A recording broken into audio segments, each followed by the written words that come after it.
intimité de l'histoire.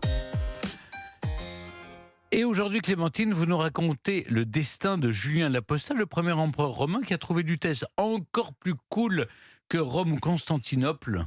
Oui, si je pense, Stéphane, que si je faisais un micro-trottoir, là, tout de suite, en disant simplement « un jeune homme débarque à Paris, il l'ignore encore, mais un jour il sera le premier empereur à être sacré sur place », je suis persuadée que bien des gens me répondraient « bien sûr, c'est Napoléon ».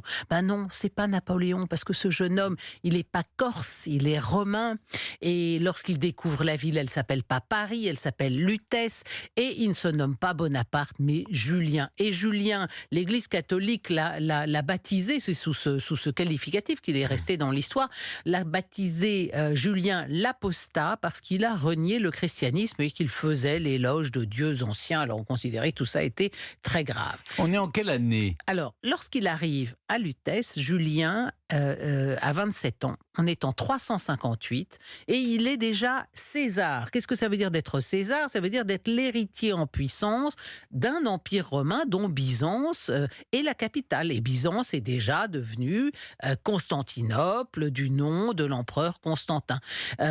Constantin, ça a été donc le premier empereur chrétien. Et notre petit Julien l'Apostat, là, futur empereur parisien, si l'on peut dire, il avait 6 ans quand son tonton est mort. Et 20 ans plus tard, c'est son oncle, l'empereur Constance, qui lui confie la défense des Gaules. Il l'envoie en gros, allez, toi tu pars en Gaule, moi je reste à Constantinople. Et là, Julien fait le voyage jusqu'en Gaule et il s'établit à Lutèce, dans l'île de la Cité. Il est ébloui par la ville. Il est même le premier à en faire l'éloge par écrit dans un ouvrage, intitulé Le Misopogon. Qu'est-ce que ça veut dire, le Misopogon ? En grec, ça signifie l'ennemi de la barbe. Voilà, c'est le premier ouvrage de Julien l'Apostat et où il décrit Paris. Il écrit que l'eau de la Seine est aussi agréable à voir qu'à boire.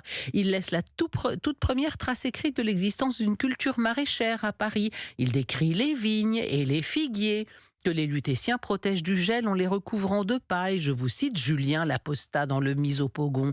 Les habitants de la région ont un hiver assez ensoleillé. Ils poussent chez eux une vigne de qualité et certains sont déjà parvenus à y voir des figuiers que l'on abrite l'hiver en les habillant en quelque sorte avec des paillons de blé. Donc l'île de la Cité de Julien l'Apostat, c'est des vignes et c'est des figuiers. On a du mal à le croire. Alors, contre toute attente, ce jeune homme qui s'intéresse, semble-t-il, plutôt à la botanique, est aussi un passionné de philosophie et va se révéler un excellent chef de guerre. En 3 ans, il va beaucoup changer la donne ici à Lutèce. Il repousse l'invasion des Francs et des Germains. Il restaure la sécurité et la prospérité. Il fait reconstruire les villes. Il fait redémarrer l'agriculture. Il réduit les impôts. Donc il est très très populaire auprès des Gaulois. D'ailleurs, son plus proche conseiller est un Gaulois nommé Sallutus. Donc Julien coule des jours heureux à Lutèce, mais un jour, son oncle Constance se rappelle à lui et lui dit « Écoute, tu vas libérer une partie de tes troupes parce que moi j'en ai besoin pour les engager dans ma guerre contre les Perses. » Alors à Lutèce, les Lutétiens, les Gaulois sont absolument terrifiés. Ils se disent mais c'est pas possible, on peut pas nous dépouiller toute une partie des garnisons romaines, d'autant qu'il y a un certain nombre de légionnaires romains qui ont épousé des Gauloises ici à Lutèce. Donc on les supplie de rester. On n'est pas dans Astérix et Obélix où on essaie de ficher les Romains dehors. Au contraire, on voudrait absolument qu'ils restent. Et donc les légionnaires, donc je le disais, qui ont fondé une famille ici, se révoltent. Ils réclament Julien pour empereur et le soir même, ils encerclent son palais.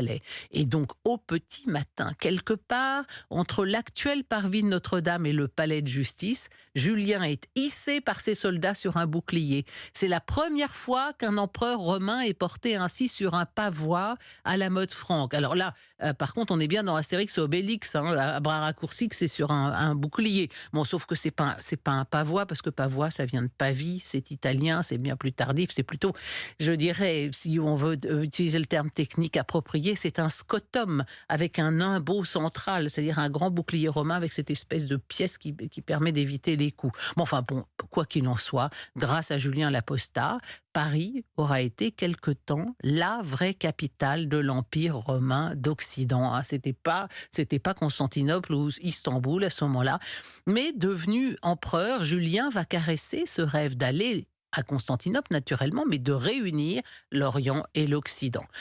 Quand il devient empereur en 361, il promulgue un édit de tolérance de toutes les religions, y compris celle des Juifs et des chrétiens dissidents.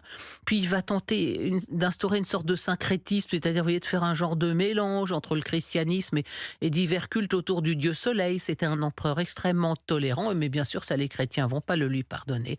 Alors, notre Julien l'Apostat, il meurt le 26 juin 363. Vous voyez, il y a aussi il y a un anniversaire, c'est à ce juin 63, ce juin 2023. Il y a beaucoup d'anniversaires historiques importants. Il est malheureusement mortellement blessé en combattant les Perses.